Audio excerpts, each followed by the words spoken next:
The silence in the holding cell was a living thing, thick and heavy with the scent of damp stone and despair. It was a silence that pressed against Elara's eardrums, a stark contrast to the memory of whispered winds and sun-dappled glades that once defined her existence. Now, there was only the cold, the dark, and the cruel weight of the silver-lined cuffs around her wrists. They were more than restraints. They were a void, a suffocating emptiness where the vibrant hum of her magic should have been. That loss was a constant, aching phantom pain, a reminder of everything that had been stolen from her. She was a bird, with clipped wings, a star stripped of its light, a fine noble reduced to a numbered commodity. Lot 47. When the handlers came, their movements were efficient and devoid of empathy. They scrubbed her skin until it felt raw, braided her pale hair with impersonal precision, and draped her in a gown of midnight blue silk. The fabric was exquisite, a cruel joke meant to enhance her value for the buyers. It felt like a burial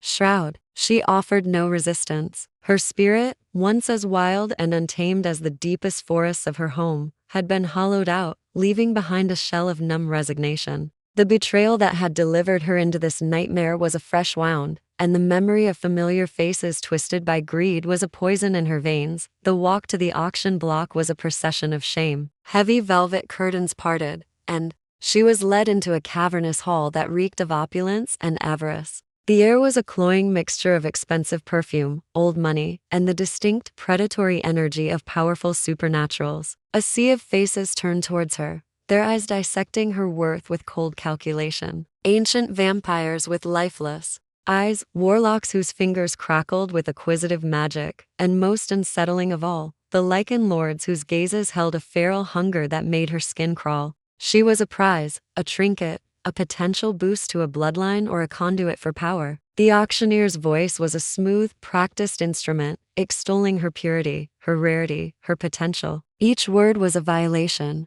She fixed her gaze on a point somewhere in the middle distance, trying to retreat into the last vestiges of her mind. The gavel's sharp crack echoed for the first time, then a second, as bids climbed into the stratosphere. A portly vampire with moist eyes, a skeletal warlock with a covetous smile. Each one envisioned a different cage for her. Her future was being carved up and sold to the highest bidder, and she was powerless to stop it. Then, the great oak doors at the back of the hall swung open. The change was instantaneous and profound. The murmuring crowd fell into a dead hush. The very temperature in the room seemed to drop several degrees. A wave of pure, undiluted dominance rolled through the space, so potent it felt like a physical force. Those who had been bidding so confidently shrank back into their seats, their bravado evaporating. He moved through the parted crowd without effort, a force of nature they instinctively yielded to. He was immense, a figure of pure power and wrath clad in form-fitting black armor that seemed to absorb the light. His shoulders were broad, his stature imposing, every line of his body speaking of lethal grace and strength. But it was his face that held her captive. It was a masterpiece of harsh angles and brutal beauty, framed by waves of jet-black hair. And his eyes, they were the color of molten gold, burning with an intensity that was both terrifying and mesmerizing. Those eyes swept over the room, dismissing everyone and everything, until they locked onto her. In that moment, Elara's numb resignation was incinerated by a new primal fear. She knew him. Every creature in the supernatural world knew of him. Kaelen, the Lycan King, a ruler known for his isolation, his ruthlessness, and his infamous contempt for other supernaturals, particularly her own kind. The auctioneer's voice, once so smooth, now held a noticeable tremor. The vampire, emboldened by prior momentum, made a final, feeble bid. Before the sound had even faded, a new voice cut through the silence. It was low, a deep rumble that vibrated in the marrow of her bones, a sound that held the absolute authority of one accustomed to being obeyed without question. It named a sum so obscene it sucked the air from the room. 10 million. There were no other bids. The gavel fell once, its crack final and absolute. Sold. To the Lycan King. The word echoed in the sudden silence. Sold. The numbness returned, colder and deeper than before. She had been purchased by her people's most feared adversary, a man who hated what she was. Her fate, which moments before had seemed merely bleak, now plummeted into the abyss of true terror. She was led from the block, her legs moving mechanically. She did not look back. She could feel his gaze on her, a searing brand between her shoulder blades, a promise of ownership that felt more like a death sentence. The king himself did not approach. He remained a statue of imposing darkness at the back of the hall as his severe-looking beta finalized the transaction. She was escorted out a side entrance into the biting cold of the night, where a long black limousine waited, its windows opaque and menacing. The car door opened, and, within its shadowed interior, she could make out the formidable silhouette of the king already seated inside. He had not even waited for the paperwork. He had claimed his property and departed. A handler nudged her forward. Taking a shuddering breath, Elara bent and climbed into the plush interior, the door closing behind her with a soft, definitive thud. That sounded like the ceiling of a tomb. The limousine was a vault on wheels, gliding through the night with a silence that felt unnatural. Inside, the air was thick with the scent of leather and something else, something wild and electric that emanated from the man seated across from her. Kaelen, the Lycan King. He did not speak. He did not even look at her now, his profile a stark, unreadable sculpture against the flashing nighttime city lights beyond the tinted window. Yet his presence was an immense pressure, filling every molecule of space, making it difficult to breathe. Elara pressed herself against the cool glass of her door, putting as much distance between them as the luxurious confines would allow. Her heart was a frantic drum against her ribs, each beat a silent scream of terror. The silver cuffs on her wrists felt heavier than ever, their cold, magic-dampening embrace a constant reminder of her absolute vulnerability. She was alone with a predator in his natural element. Her mind raced through the stories, the legends of his brutality, his infamous hatred for the Fae. What did such a creature want with one of her kind? A servant? A slave to humiliate? The possibilities were all variations on a theme of horror. The journey seemed to last both an eternity and no time at all. Soon, the urban glow gave way to the deeper darkness of a forested mountainside. The car began a steep, winding ascent. When it finally came to a stop and the door opened, the air that rushed in was clean and cold, scented of pine and sea salt. They were atop a cliff. Before her stood not a castle of ancient stone, but a fortress of modern design, all sharp angles, steel, and vast panels of glass. It was a structure of severe beauty, speaking of immense power and a disciplined, uncompromising taste. It looked less like a home and more like a command center, a place built for strategy and strength, not for comfort. Kaelen emerged from the car and without a word, his large hand closed around her elbow. His grip was not painful, but it was inescapable, firm and certain. He guided her forward, his stride long and purposeful, forcing her to hurry to keep up. Lycans stationed at the entrance bowed their heads as he passed, their eyes flicking to her with a mixture of curiosity and deep suspicion. The interior was just as imposing, with high ceilings, minimalist decor, and the same breathtaking views of the churning ocean far below. He did not lead her to a dungeon. He did not take her to a cell in some forgotten wing. Instead, he brought her to a set of double doors made of dark, rich wood. He pushed them open and guided her inside. The room was vast, dominated by a wall of glass overlooking the dramatic coastline. A large bed with a simple, dark frame occupied one space, and a sitting area with low, sleek furniture occupied another. It was a room of power and solitude. It was unmistakably his. This final confusion broke the dam of her fear. She wrenched her arm from his grasp, stumbling back a few steps. The words tumbled out, hoarse and laced with a panic she could no longer contain. "Why am I here? Why did you bring me to your room? Why would you, a Lycan King who despises my kind, spend a fortune on a Fae?" Her voice rose, echoing slightly in the spacious room. "What possible use could you have for me?" He turned to face her fully, and the raw, unfiltered intensity in his molten gold eyes pinned her in place. For a long moment, he simply looked at her, and she saw not cold hatred, but a tempest of something far more complex, something that looked astonishingly like agony. "When I walked into that hall tonight," he began, his voice a low, gravelly rumble that vibrated in the space between them. It was not to acquire a possession. He took a step closer, and the air crackled with his energy. "For 3 moons I have been haunted. A scent on the wind, a pull in my blood, a constant, maddening whisper in my soul that I could not silence. My wolf has been restless, consumed by a need it could not name. I have torn the world apart searching for the source of this torment." He was before her now, close enough that she could feel the heat radiating from his body, could see the flecks of lighter gold in his eyes. I found you on that auction block, and the moment your scent hit me, the moment I saw you, the whisper became a roar. The torment had a face. He spoke of the mate bond. The words hung in the air, mythical, impossible, a fairy tale, a fundamental force fatting two souls together, spoken of in ancient texts and bedtime stories. It was not real. It could not be real, especially not between their kinds. You are mistaken, she whispered, her voice shaking. She shook her head, retreating until the back of her knees hit the edge of a low sofa. That is a children's story. It is impossible. Our kinds, they are enemies. It is a biological fantasy. A low, dangerous growl erupted from his chest, a sound so inherently predatory that every instinct in her body told her to flee. You think I want this? He snarled, the words laced with a frustration that mirrored her own terror. A fragile fly for a mate? A political catastrophe? A permanent vulnerability for my enemies to target? I have fought this. I have denied it. With every fiber of my being. But my wolf, it knows. It will accept no other. It has chosen you. He closed the final distance, his hands coming up to frame her face. His touch was not gentle, but it was not cruel. It was desperate, possessive, reverent. His eyes burned into hers, pleading and demanding all at once. You can deny the moon, you can deny the tide, you can deny this all you want, but it will not change the truth. He bent his head, and his mouth found the sensitive juncture where her neck met her shoulder. She braced for pain, for the brutal tear of teeth, for a violent claiming. It did not come.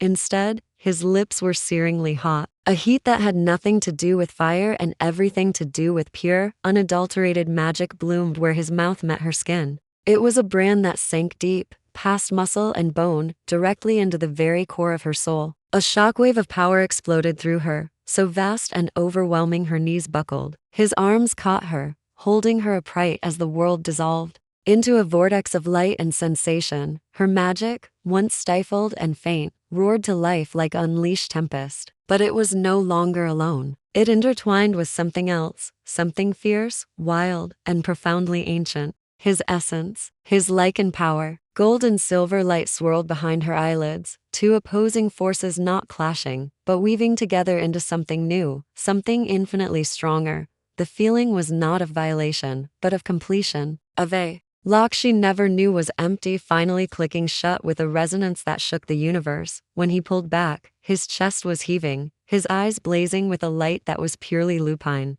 On her neck, a mark glowed with a soft, otherworldly light before settling into her skin. It was not a savage bite, but an intricate, beautiful pattern, a seamless fusion of swirling five vines and sharp, celestial lichen crests. Tears streamed down her face, hot and silent. They were not tears of pain. They were tears of terrifying, overwhelming revelation. The bond was real. She could feel it now, a living, breathing thing in her chest, a golden thread tying her soul irrevocably to his. It hummed with a possessiveness, a protectiveness, and a connection so profound it felt as though it had always been there. He had bought her at an auction, but he had not acquired a slave. He had reclaimed his mate, and as the truth settled into her soul, warming the places that had been cold for so long, she understood with a certainty that dismantled her entire world. She was not his prisoner. She was his destiny. Dawn broke over the cliffside fortress, painting the turbulent sea below in shades of rose and gold. The light crept across the floor of the immense bedroom, eventually finding Elara where she sat, curled in a chair before the wall of glass. She had not slept. How could one sleep when the very architecture of their soul had been rearranged? The mark on her neck pulsed with a soft, warm energy, a constant, low hum that was both alien and intimately familiar. It was a tether, alive, wire thrumming with the presence of the Lycan King in the adjacent room. The bond was a disorienting paradox. It whispered of safety and belonging even as her rational mind screamed of captivity and danger.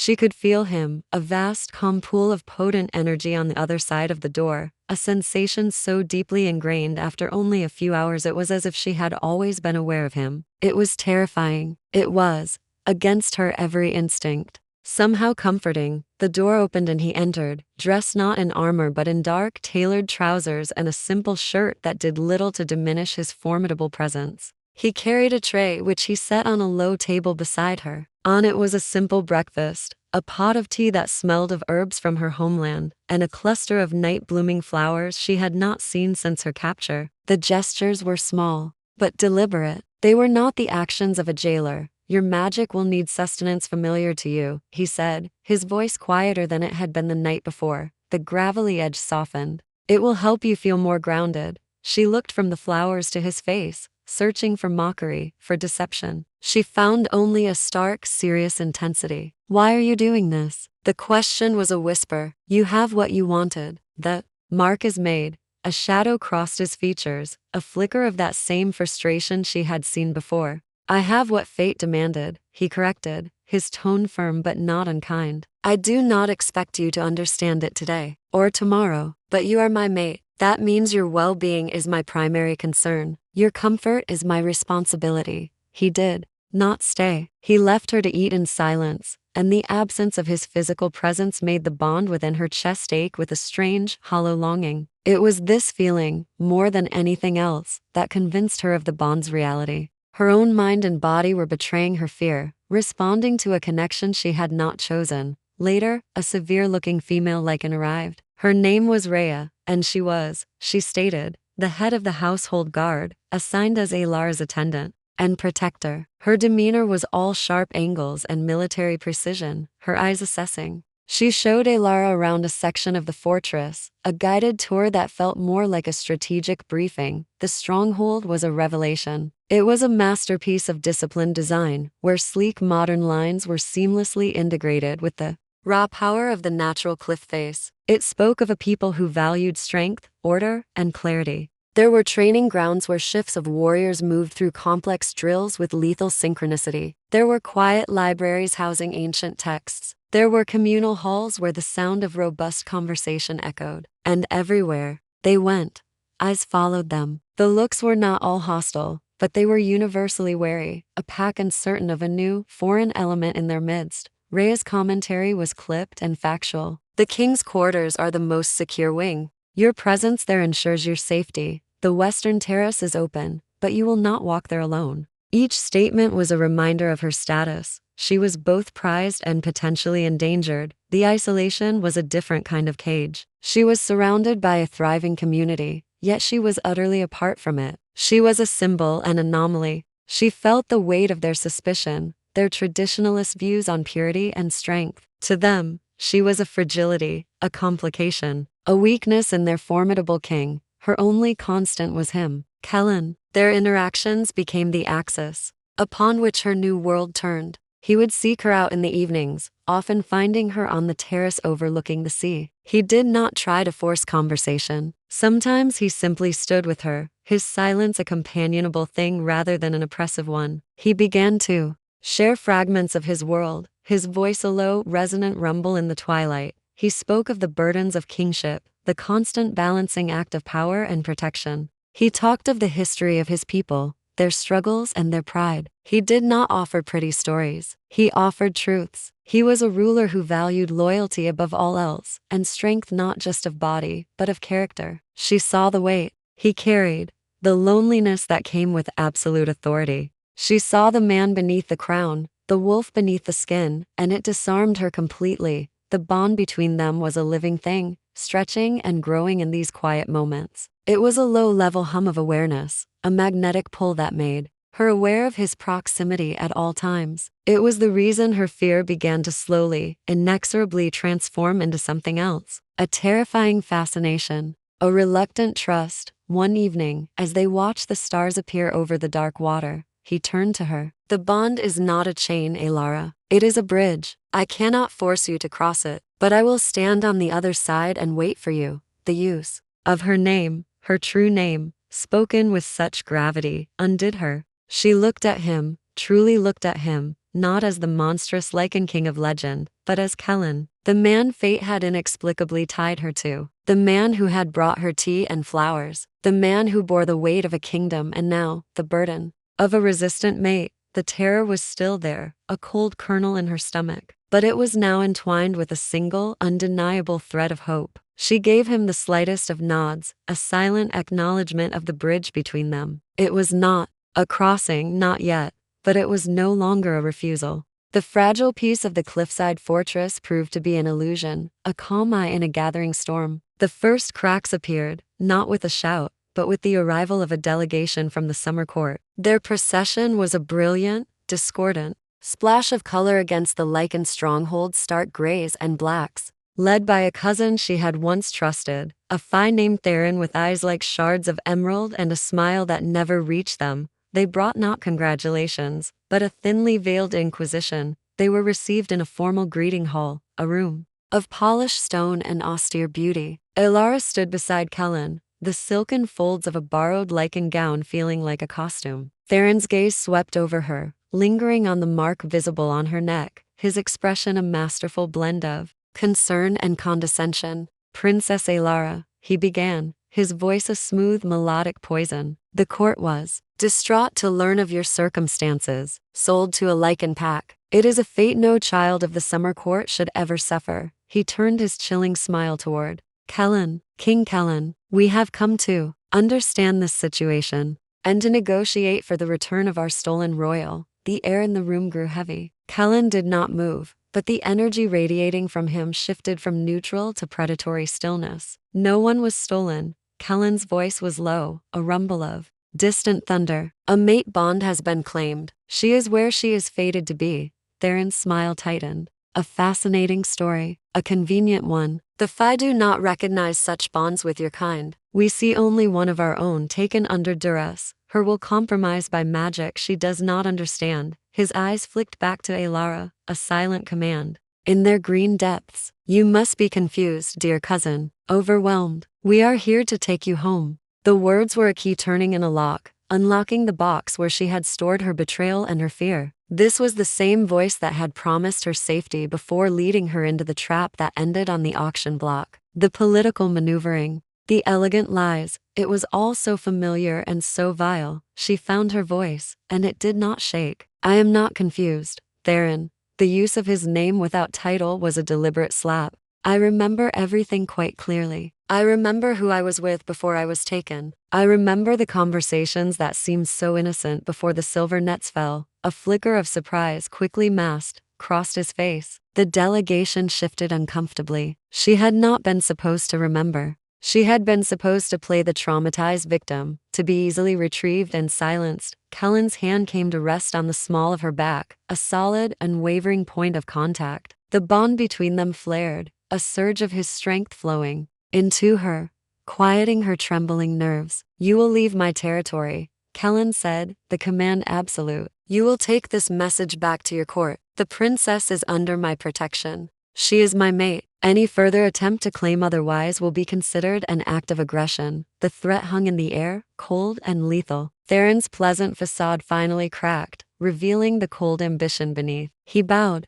a shallow, insulting gesture. "This is not over, King. You have made a powerful enemy today, but the external threat was only one head of the beast." As the Phi departed, the internal serpent stirred. Whispers began to slither through the pack, fed by a tall, broad-shouldered Lycan named Goran, a commander whose ambition was matched only by his traditionalism. He held sway over a faction of older pack members, those who viewed the mate bond as a sacred, pure thing, meant to strengthen Lycan bloodlines, not dilute them with foreign magic. Elara felt their hostility like a cold draft. It was in the averted gazes, the muttered conversations that fell silent when she approached, the way Goran's eyes followed her with open contempt. He saw her not as a queen, but as a pollutant, a vulnerability that weakened their king and their pack's standing. Kaelen was aware of it. She could feel his simmering anger through the bond, a protective fury he kept tightly leashed for the sake of pack unity. The dual pressures began to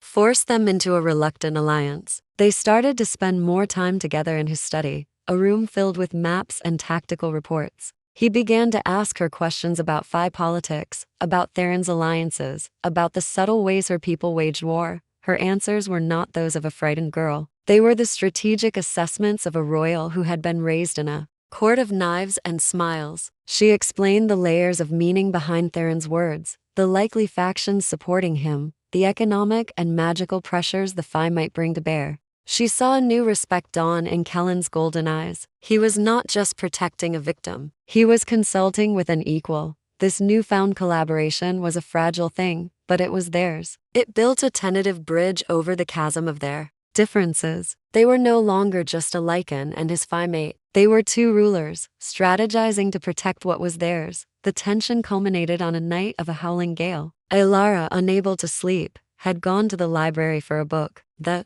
halls were deserted, the torches casting long, dancing shadows. She felt a prickle on the back of her neck, a warning shiver that had nothing to do with the bond and everything to do with primal instinct. She turned. Gorin and two of his loyalists blocked the corridor behind her. Their eyes glowed faintly in the dim light. "The Phi wanders where it does not belong," Gorin said, his voice a low growl. "You bring a sickness into our home. You cloud our king's judgment." She stood her ground, her heart hammering. "Step aside, Gorin." He took a step forward, his intention clear in his gaze. It was not to kill, but to injure, to frighten, to send a message that she was unwelcome. In that moment, a roar of pure, undiluted rage echoed through the stone halls. It was not a human sound. It was the sound of a beast unleashed. Kaelen erupted into the corridor, moving with a speed that was blinding. He did not pause. He shifted in a burst of tearing fabric and coalescing energy, his form expanding into the immense, terrifying shape of his wolf. He placed himself between Elara and the traitors, a wall of fur and fury, his lips pulled back from teeth as long as daggers, a snarl ripping from his throat that promised evisceration. The display of primal, protective fury was absolute. It was not the action of a king defending a political asset. It was the action of a mate defending his own. In that single, savage moment, he revealed the true, unbreakable depth of the bond to every Lycan in the fortress. The message was received. Gorin and his men fell to their knees, not in obedience, but in sheer, terrified submission. The external threat from the Phi and the internal threat from his own pack had converged, and in the face of it, the king had made his choice. He had chosen her. The silence that followed Kaelen's roar was more deafening than the sound itself. It was a silence thick with the aftermath of primal fury and the stark clarity of absolute revelation. The immense Lycan wolf, a creature of shadow and muscle and bared teeth, did not move from his protective stance before Elara. His golden eyes, burning with a feral light, remained fixed on the three Lycans cowering on their knees. The message was not spoken. It was etched into the very air with the promise of violence. She was under his protection. She was his. To challenge her was to invite annihilation. Then, as swiftly as the shift had taken him, the immense form dissolved back into the figure of the king. He stood before them, breathing heavily, his shirt torn, his human form radiating a wrath that was no less terrifying. He did not look at Elara. His entire focus was on the traitors. "Guards." The word was a whip crack in the hall. Figures materialized from the shadows, their faces grim. "Take them to the holding cells. They will face the judgment of the Pack Council at dawn." As Gorin was dragged away, his eyes finally met Elara's. The contempt was gone, replaced by a dazed, bewildered fear. He had not just challenged his king. He had threatened the king's mate, and the wolf's response had been instantaneous and absolute. The ancient laws of their kind had been invoked, and he had lost. Only when they were gone did Kaelen turn to her. The fury in his eyes banked, replaced by a ferocious concern that made her breath catch. He crossed the space between them in 2 strides, his hands coming up to cradle her face, his thumbs stroking over her cheeks. The contact sent a jolt through her, but not a fear. It was the bond, singing at his touch, a resonant chord of relief and possession. "Are you hurt?" His voice was rough, graveled by the remnants of the wolf. "Did they touch you?" She could only shake her head, her voice stolen by the adrenaline coursing through her, by the sheer overwhelming force of what he had just done. He had not hesitated. He had not calculated the political cost. He had simply acted. The last of her defenses, the wall she had built around her heart, crumbled into dust at her feet. He led her back to his chambers, his arm a solid, unshakable bar around her shoulders. The fortress was no longer just a place of cold stone and wary eyes. It had become the stage where her deepest fears and her most desperate hopes had collided, and he had chosen her. Inside the familiar room, with the door closed against the world, the dam finally broke. The weeks of terror, the humiliation of the auction, the shock of the bond, the weight of the political games, and the fresh, chilling fear of the attack crashed over her all at once. A sob wrenched itself from her throat, and then another. She trembled, the composure of the princess and the strategist shattering to reveal the raw, terrified woman beneath. Kaelen did not offer empty words. He simply gathered her into his arms, pulling her against the solid warmth of his chest. He held her as she wept, his chin resting on the top of her head, his large hands making slow, soothing circles on her back. He was her anchor in the storm of her own emotions, his presence a silent vow that she would not have to face any of it alone. When the storm of tears finally subsided, leaving her hollowed out and exhausted, she found her voice. It was small, cracked, but clear. The truths she had locked away came pouring out in the safety of his embrace. She told him of the deep, abiding fear that she was only a possession, a beautiful thing he had acquired. She confessed the lingering nightmares of her captivity, the sound of the auctioneer's gavel that still echoed in her dreams. And she spoke of her greatest struggle, the terrifying, exhilarating battle to trust a bond she never asked for, with a man she was taught to fear. He listened, his silence a profound and patient thing. When she was finished, he cupped her face again, forcing her to look into his eyes. The molten gold was soft now, filled with a vulnerability she had never seen there. "You think your fears are yours alone?" he murmured. "I have known nothing but madness since I first caught your scent. The loneliness of this crown is a weight I have carried for a century. To find my mate was a miracle I had never dared to hope for. To find her in you, a Phi princess, the political enemy of my people, felt like a cruel joke from the moon herself." He took a ragged breath. "I have spent every moment since fighting my own instincts, fearing that this bond was a weakness my enemies would exploit, terrified that the one thing meant to be my solace would become my greatest liability. I feared you would never see the man, only the monster of legend." His confession was her undoing. They were not king and captive. They were not even Lycan and Phi in that moment. They were two souls, laid bare before each other, equally terrified,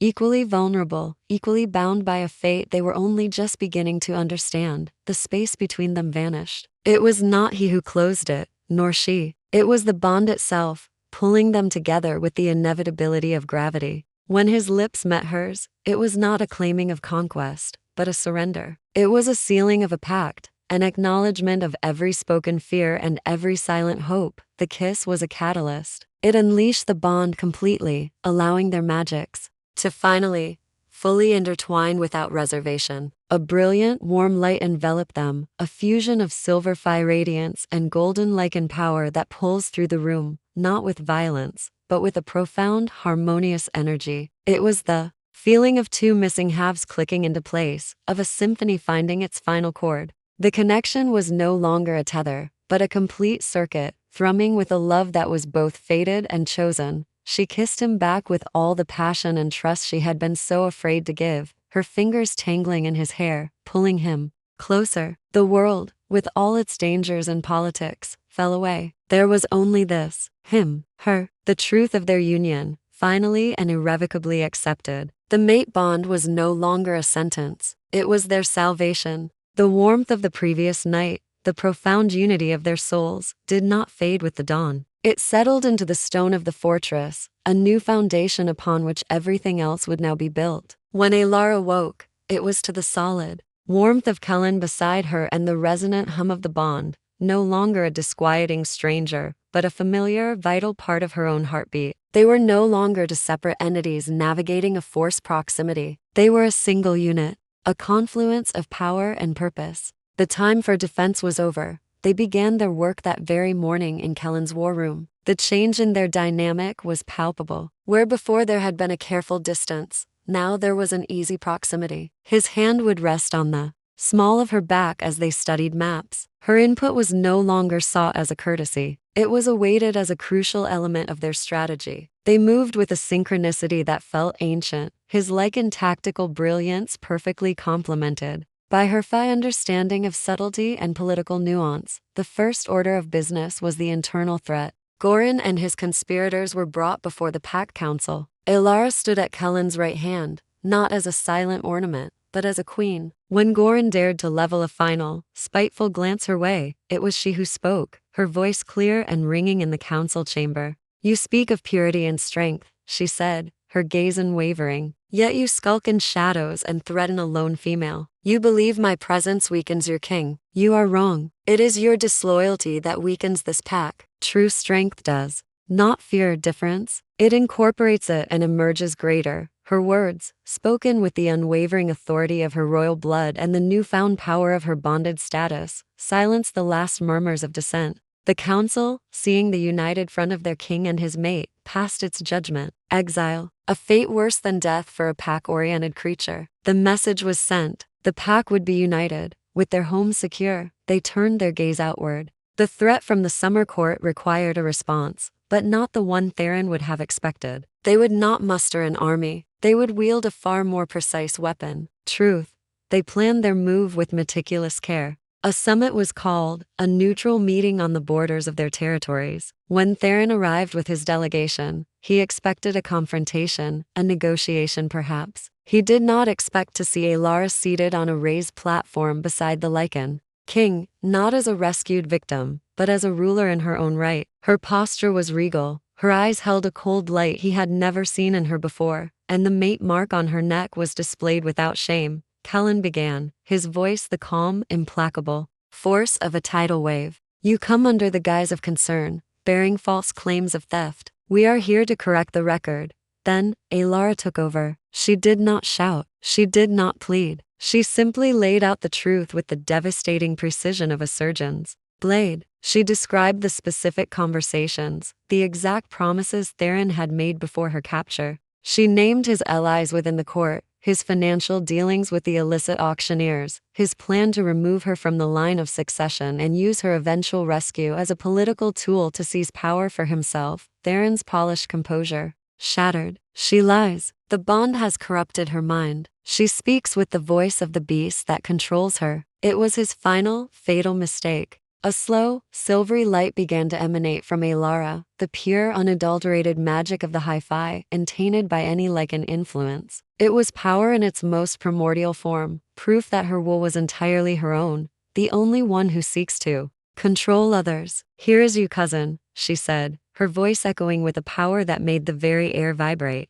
I am not a pawn in your game any longer. I am a queen, and I am here to tell you that the games are over. She did not demand his surrender. She declared a new reality. The Summer Court and the Lycan Kingdom are no longer enemies. An alliance is forged here today. Between my mate and myself, between our peoples, we will stand together. Those who oppose this peace will answer to both of us. The declaration hung in the air, audacious and absolute. Theron was not just defeated. He was rendered obsolete. His entire scheme had relied on a narrative of division and victimhood that Elara and Kaelen had just dismantled. He was exposed before both their peoples, a traitor without a cause. The climax of their external struggle was not a battle of claws and steel, but a battle of words and wills. And they had won. They stood together, their hands clasped, a fusion of golden and silvery light shimmering around them, a living testament to the new power they represented. They had faced the shadows from within and without, and they had not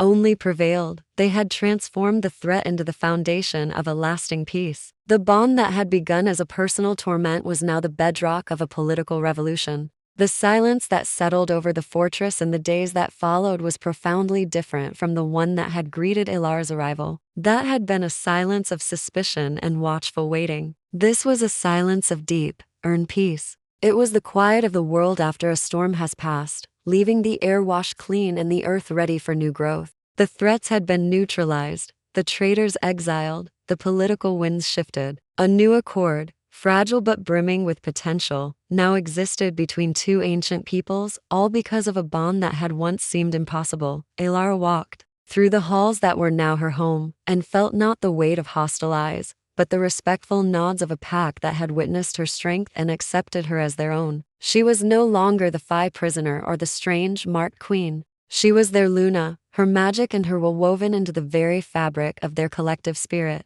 The bond thrummed within her, a constant, warm connection to Kaelen, a silent song of belonging that had become as essential as breath. On a morning drenched in soft, golden light, they stood together on the cliffs, the place where her new life had begun in terror. The wind played with the ends of her hair and tugged at the simple linen tunic she wore. Kaelen stood behind her, his arms wrapped around her waist, his chin resting on her head. They watched the ocean crash against the rocks far below, a relentless, powerful dance that spoke of eternity. It is so different now, she murmured, leaning back into the solid comfort of his chest. I look out at this same view, and I do not see a cage. I see a kingdom, our kingdom.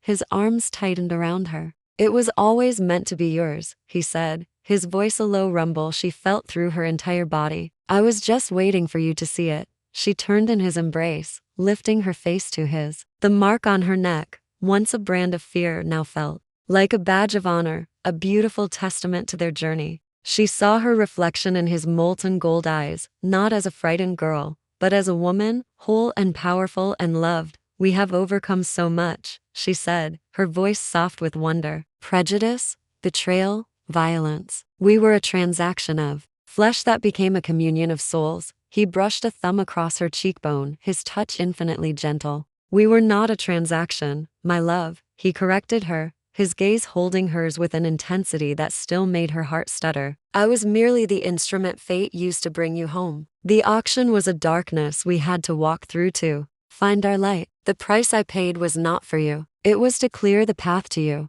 The truth of his words settled into her, warm and certain. He had not bought her. He had fought for her, against his own doubts, against his enemies, against the world itself. And she had fought her way to him, through her fear, through her pride, to a place of ultimate trust. Their magics, now so seamlessly intertwined, stirred in the space between them, a visible shimmer of gold and silver that danced on the air, a physical manifestation of their love. It was a force that had reshaped their destinies and promised to guard their future. The story that had begun on an auction block, born of greed and fear, did not end there. It found its true ending here. On these windswept cliffs, in the quiet strength of their embrace. It ended, not with a closing door, but with an open horizon. It ended with the profound understanding that the most powerful magic in any world was not found in bloodlines or bites, but in a love brave enough to bridge any divide, a love that was both fated and fiercely chosen. They stood there, to halves